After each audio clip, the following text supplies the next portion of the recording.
ओम नमोर्यंताणं नमो सिद्धाणं नमो आर्याणं नमो वज्रायणं नमो लोहे सव्वसावणं। मंगलं भगवान् वीरो मंगलं गौतमो गणी मंगलं कुन्दकुन्दार्यो जैनधर्मोऽस्तु मंगलम्। ओंकारबिन्दुसंयुक्तं नित्यं जायन्ति योगिनः कामदं मोक्षदं चैव ओंकाराय नमो नमः। अहोपकारजिनवर्णो कुंदनो ध्वनि दिव्यनो जेन कुंद ध्वनि आप्या अहो आ गुरु काननो। तुझ ज्ञान ध्यान नो रंग अमया दर्श रहो ओ शिव पद तक तुझ संग माता माता। आ अष्टपाहुर नामનું અધ્યાત્મશાસ્ત્ર છે।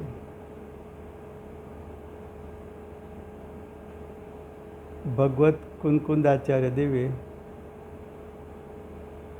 બીજું પાહુડ સૂત્ર પાહુડ લખ્યું છે। એ સૂત્ર પાહુડમાં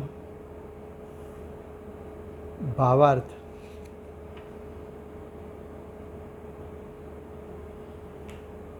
એનો 5મો પેરેગ્રાફ છે। આત્મવસ્તુને અનાદિથી જ પૂતગલ કર્મનો સંયોગ છે। શું કહે છે? આત્મા કહેતા અજ્ઞાનીનો આત્મા અનાદિથી કર્મો સત્તામાં પણ છે, સત્તામાં પડેલા કર્મ ઉદયમાં પણ આવે છે અને નવા કર્મ પણ બંધાય છે।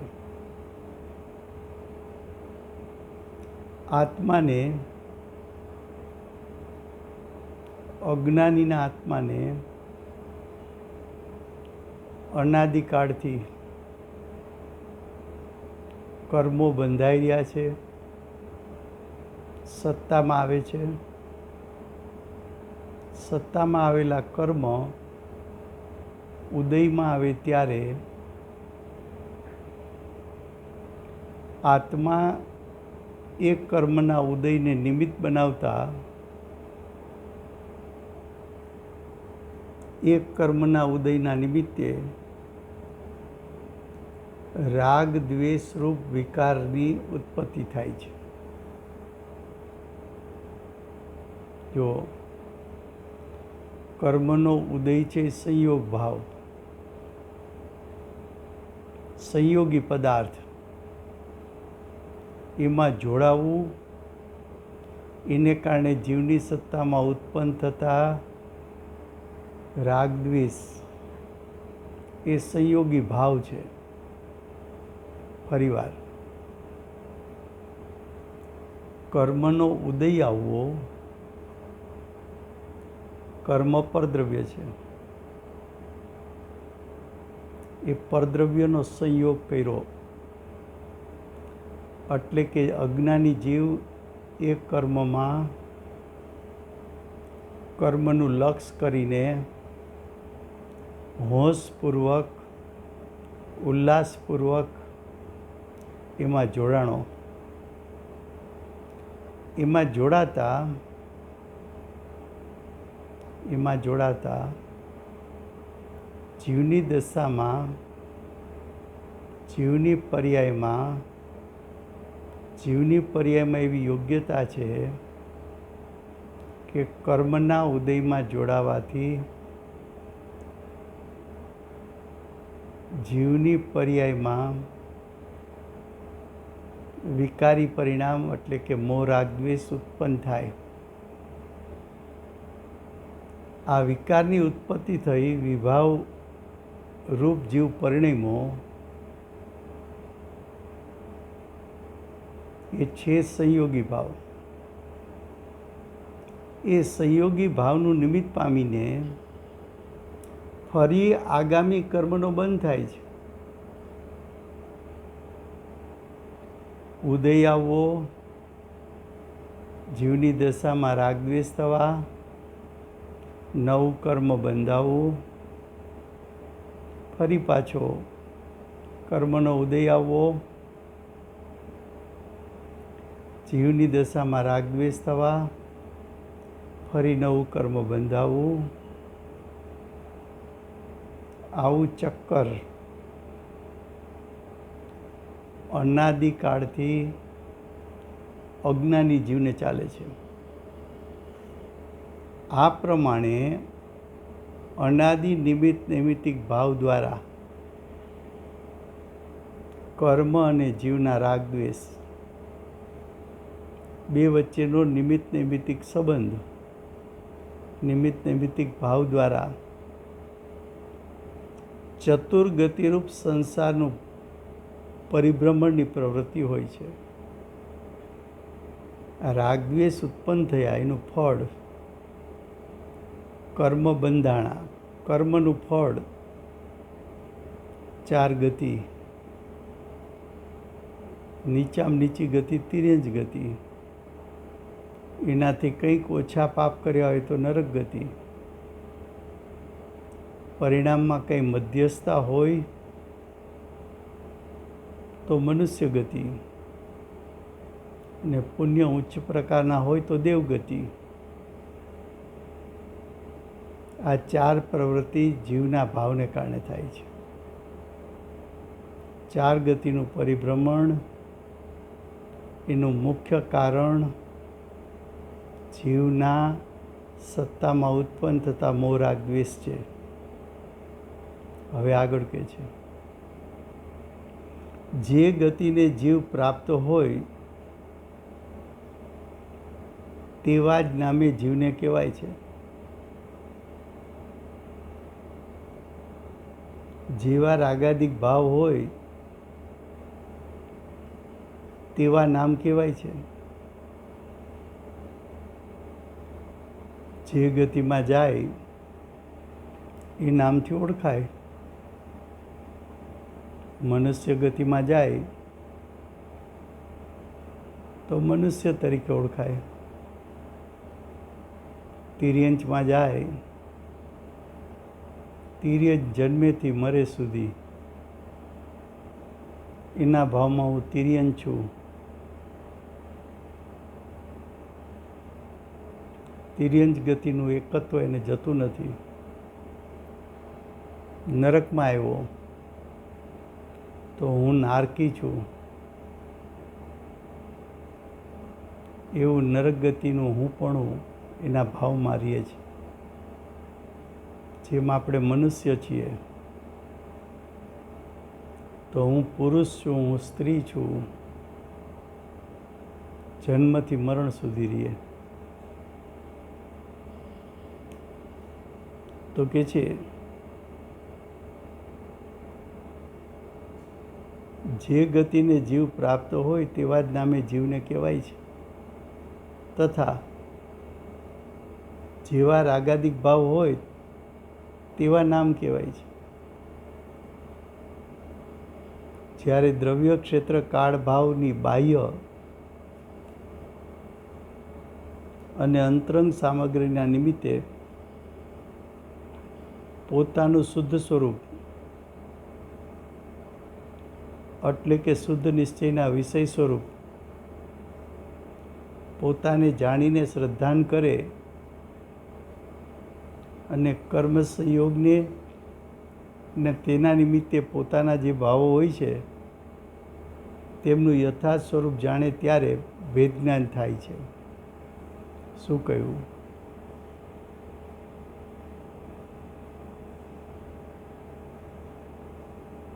એક તરફ જીવની સત્તામાં મોહ રાગ દ્વેષ છે, બીજી તરફ શુદ્ધ નહીંના વિષયભૂત, શુદ્ધ નિશ્ચય નહીંના વિષયભૂત આત્માનો શુદ્ધ સ્વભાવ છે. શુદ્ધ સ્વભાવ અને પોતાની દશામાં કર્મના નિમિત્તે ઉત્પન્ન થતો વિભાવ એટલે મોહ રાગ દ્વેષ, બંનેનું યથાર્થ સ્વરૂપ જાણે કર્મનું લક્ષ છોડે, કર્મનું લક્ષ છૂટતા મોહ રાગ દ્વેષ ઉત્પન્ન થતો નથી. કર્મનું લક્ષ છોડવું હોય તો શુદ્ધ નિશ્ચય નહીં સ્વરૂપ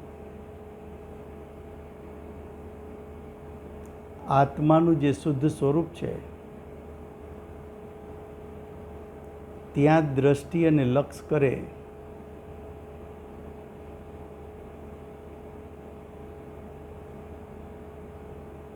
તો જીવની દશામાં મોહ રાગ દ્વેષના સ્થાને સ્વભાવનું અનુસરણ થતાં જીવની પર્યાયમાં શુદ્ધતા પ્રગટે.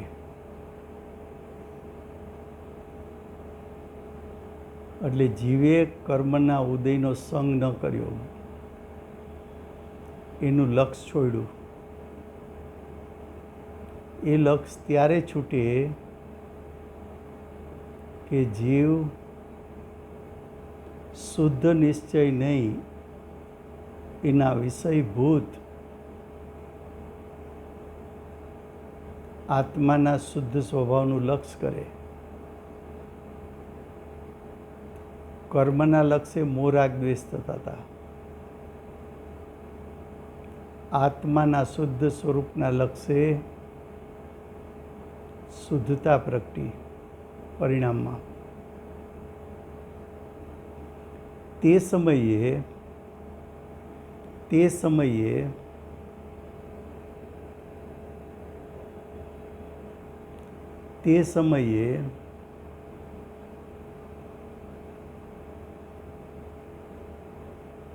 દ્રવ્ય કર્મ અને આત્માના સ્વભાવ વચ્ચે તેમજ સ્વભાવ અને વિભાવ વચ્ચે ભેદરૂપ શ્રદ્ધાન અને ભેદરૂપ જ્ઞાન થતાં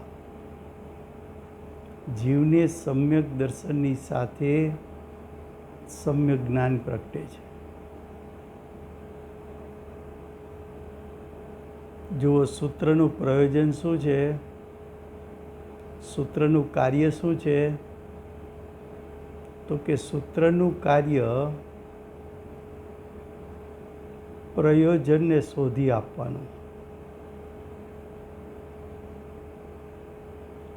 સૂત્રનું પ્રયોજન મોક્ષ માર્ગ પ્રગટાવવાનું.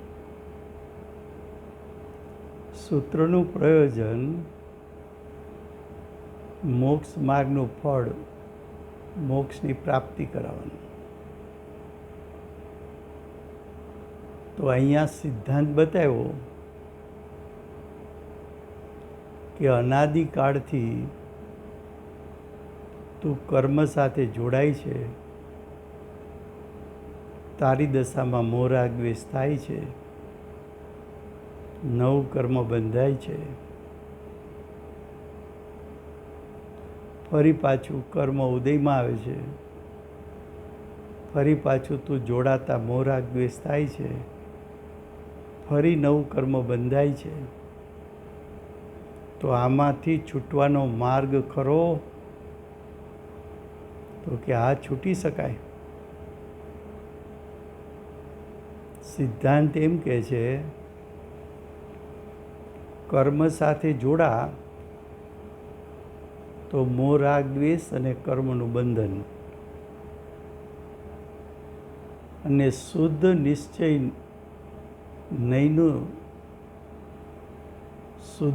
નહીંનું સ્વરૂપ એટલે કે શુદ્ધ નિશ્ચય નહીંનો વિષય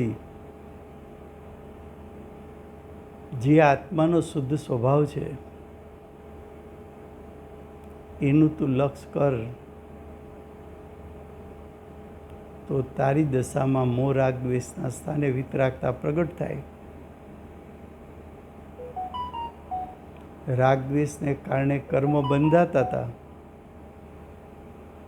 તો વિતરાગતાને કારણે કર્મથી છૂટવાપણું થાય. એટલે કે મોક્ષ માર્ગ પ્રગટે. તો સૂત્રનું પ્રયોજન તને સમ્યક દર્શન સમ્યક જ્ઞાન પ્રગટાવવાનું છે. સમ્યક દર્શન જ્ઞાન કયો કે મોક્ષ માર્ગ કયો. હવે આગળ કહે છે, હવે કહે છે ભેદ જ્ઞાન થાય છે ત્યારે જ પર ભાવોથી વિરક્તિ થાય છે. પરના લક્ષથી વિરક્તિ થાય અને સંયોગી એવા મોરાગ દ્વેષ સંયોગી ભાવ એનાથી પણ વિરક્તિ થાય. પછી તેને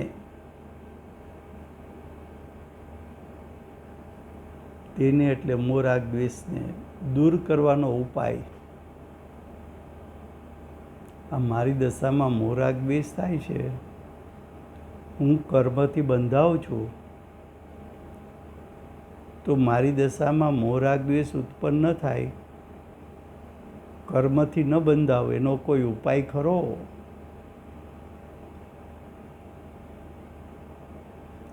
તો કે એનો ઉપાય સર્વજ્ઞના આગમથી યથાર્થ સમજવો.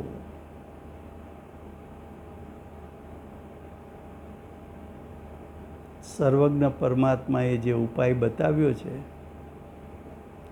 એને અંગીકાર કરો. ભગવાનની દિવ્ય ધ્વનિ એ સ્વયં આગમ છે. એની વાણીમાંથી રચાયેલા 12 અંક 14 પૂર્વ એ આગમ છે. પરંપરાના આચાર્યોએ કરેલી રચનાઓ એ આગમ છે. આ આગમ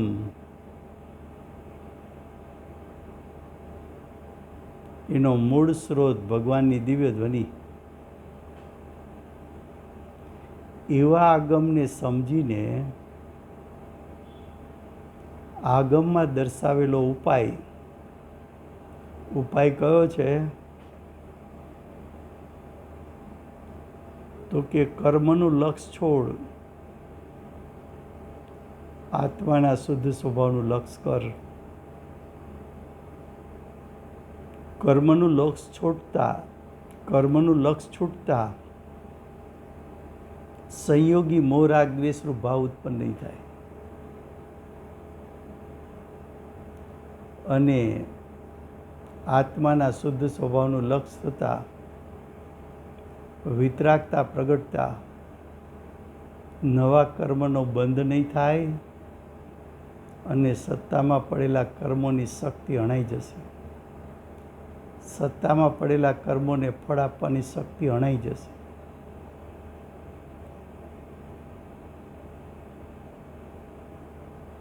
આ વાત તને આગમ સમજાવી શકશે. હવે આગળ કહે છે,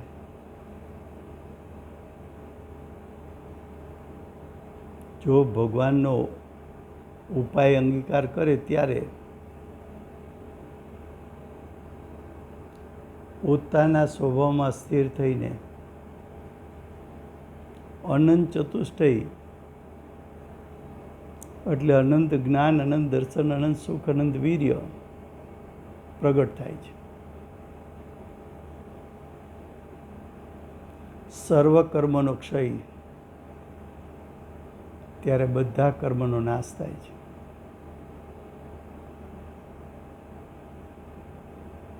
અને બધા કર્મ એટલે ઘાતી અઘાતી. સર્વ કર્મ એટલે શું? તો કે સર્વ કર્મ એટલે ઘાતી અને અઘાતી. એ કર્મનો ક્ષય કરીને લોક શિખર ઉપર જઈને, લોક શિખર એટલે લોકના અગ્રભાગે, લોકના અગ્રભાગે એટલે સિદ્ધ શિલા ઉપર, સિદ્ધ શિલા ઉપર એટલે જે અનંત સિદ્ધ પરમાત્મા રહે છે, એ અનંત સિદ્ધ પરમાત્મા સાથે તારે રહેવાનું થશે. એટલે કે તું સિદ્ધ ગતિને પામીશ.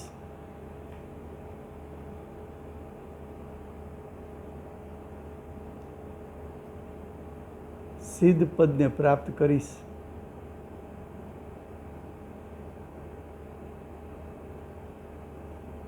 હવે કે છે સિદ્ધ શિલા ઉપર બિરાજમાન થતા ત્યાં તું મુક્ત થયો. સૂત્રનું પ્રયોજન તને પ્રાપ્ત થયું. મુક્ત થયો એટલે ભાવ કર્મથી મુક્ત થયો, દ્રવ્ય કર્મથી મુક્ત થયો, બદ્ધ નો કર્મથી મુક્ત થયો, અબદ્ધ નો કર્મથી મુક્ત થયો.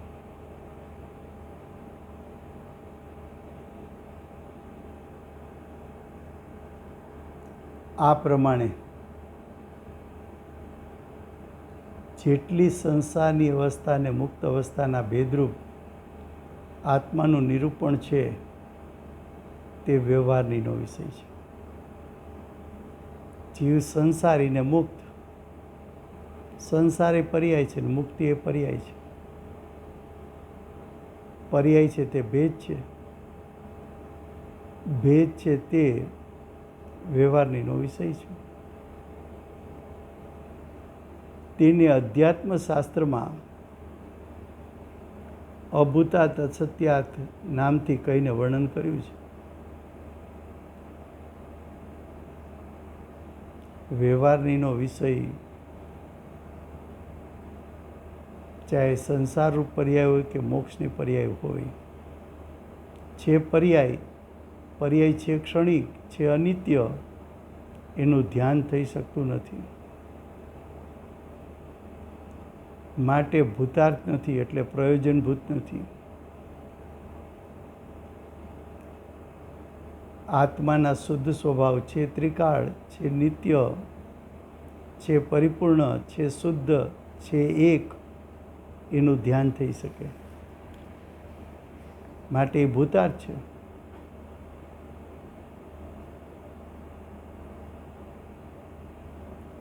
હવે આગળ કહે છે આ કાંઈ શુદ્ધ વસ્તુનો સ્વભાવ તો નથી.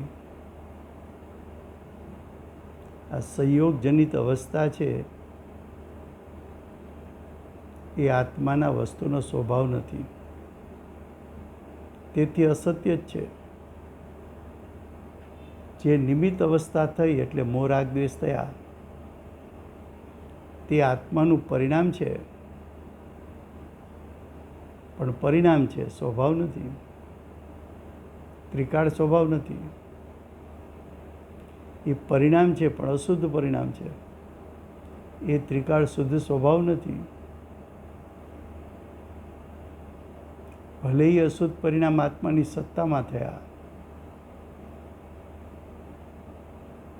પણ એનું ધ્યાન ન કરી શકાય. પરિણામ છે માટે ધ્યાન ન કરી શકાય, કારણ કે પરિણામ ક્ષણિક છે, એક સમયનું છે. પરિણામમાંથી બીજું પરિણામ આવી શકતું નથી, માટે એનું ધ્યાન ન થઈ શકે. બીજી કોઈ અપેક્ષા એમ પણ કહેવાય કે જીવના પરિણામ છે એ વાત સત્ય પણ છે. જ્યાં સુધી ભેદ જ્ઞાન ન થાય ત્યાં સુધી આ દ્રષ્ટિ છે. ભેદ જ્ઞાન થતાં જેમ હોય તેમ જાણે છે. સમ્યક જ્ઞાન થતાં સ્વભાવને સ્વભાવપણે જાણે છે, વિભાવને વિભાવપણે જાણે છે. સમય થયો છે.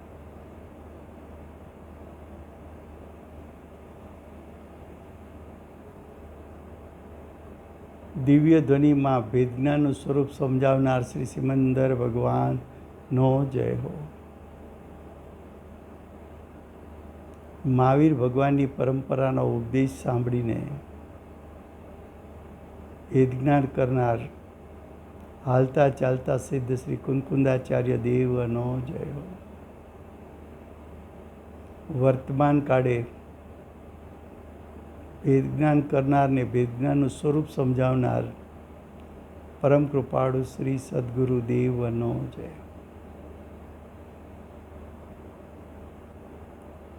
સ્વભાવ અને વિભાવ વચ્ચે ભેદજ્ઞાન કરનાર સ્વાનુભવયુક્ત પ્રશમૂર્તિ ભગવતી માતનો જય. અષ્ટજીનવાણી માતનો જય. પરમ દિગંબર જૈન ધર્મનો જય.